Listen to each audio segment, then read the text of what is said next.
Olá, meu nome é Andréia Carvalho, sou aqui de Niterói, sou mãe do Vicente, de 5 anos, e do Daniel, de 2 anos, quase 3. Eu vim aqui compartilhar um pouquinho da minha experiência, de uma prática lá do curso de PNL. Eu conheço a Isa já desde um curso que eu fiz com ela de Montessori em casa, lá do Mundo em Cores, e desde então acompanho o trabalho da Isa e gosto muito e tem me ajudado muito na criação dos meus filhos e também me ajudado a encontrar a minha missão de vida, que depois de ter sido mãe pela primeira vez em 2015, eu me encontrava um pouco desmotivada e na minha licença maternidade eu resolvi não voltar.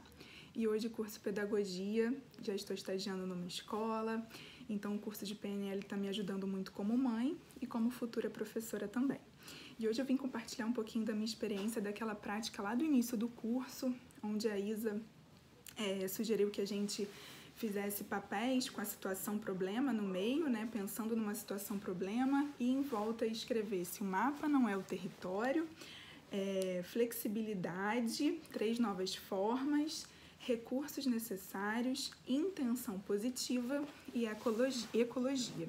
Então hoje eu queria compartilhar com vocês uma situação, né, que é a situação problema que eu usei a primeira vez que eu fiz essa prática, que foi com meu filho de 2 anos, o Daniel, né? A gente já estava na quarentena e a gente está passando a quarentena na casa dos meus sogros, porque eles moram numa casa e a gente mora num apartamento pequeno, então a gente preferiu ficar aqui com eles, né, pra gente se ajudar. Então tava todo mundo se adaptando nessa nova rotina, nesse novo estilo de vida, sem escola, com home office.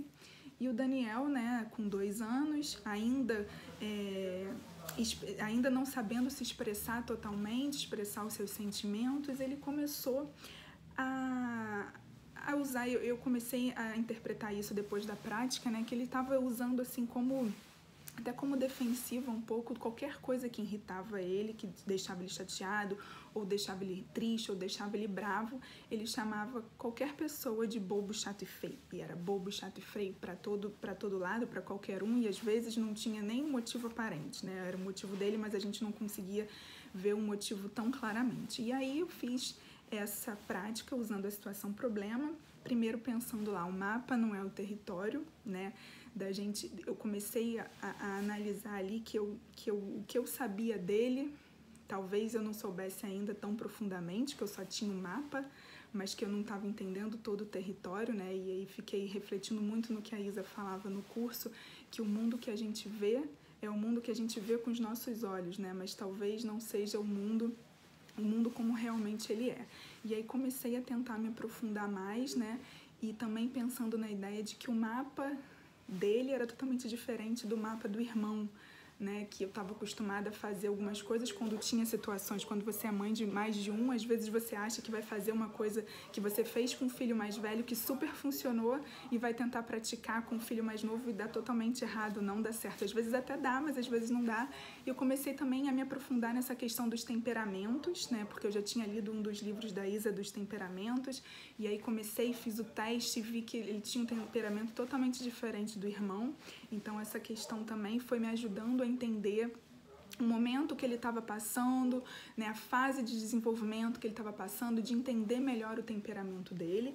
Aí fui para flexibilidade, 3 novas formas, né, e aí testei uma primeira estratégia de agir para ver se dava certo, aí não deu muito certo, aí tentei a segunda vez, uma outra forma de agir, não deu tão certo. Na terceira eu já fui meio que mesclando um pouquinho de cada uma, fui fazendo de uma outra maneira e foi surtindo mais efeito.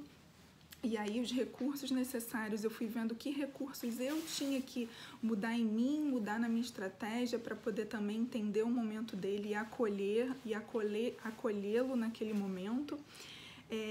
Fui pensando muito na intenção positiva, né, de não só isso serviu muito para mim, não só para os meus filhos, mas para todos os meus relacionamentos, de que tudo, né, todo mundo tem uma intenção positiva, mesmo que às vezes a mensagem seja passada de uma forma equivocada, mas que a intenção é quase sempre, né, positiva. Então, que ele estava ali tentando se expressar de alguma forma, tentando pedir ajuda de alguma forma, e aquela maneira não era mais adequada, mas que eu precisava ajudá-lo e direcioná-lo, né, a entender aquele sentimento, entender aquela situação e mudar e dar recursos para ele, né, de outras formas de agir, né, mas colocando, nomeando os sentimentos. E depois disso tudo alinhado, eu fui pensando na ecologia, de como ele conseguiu. Hoje ele consegue se expressar muito melhor, isso questão de meses, né? E a gente tá aqui hoje numa situação muito mais tranquila em relação a essa situação, problema, até a relação dos irmãos, né? Porque ficou muito mais intensa nessa quarentena, porque não tem escola, porque tá todo mundo junto na quarentena em casa. Então, dele ter ficado mais em harmonia com ele mesmo, com os sentimentos dele, e a gente também em família, numa harmonia maior. Então, eu queria agradecer muito e dizer que essa prática foi muito útil aqui na minha casa, na minha família, e que eu estou tentando com que ela fique cada vez mais inconsciente, para que isso seja de uma forma natural cada vez mais. E é praticando que a gente vai conseguindo isso. Obrigada!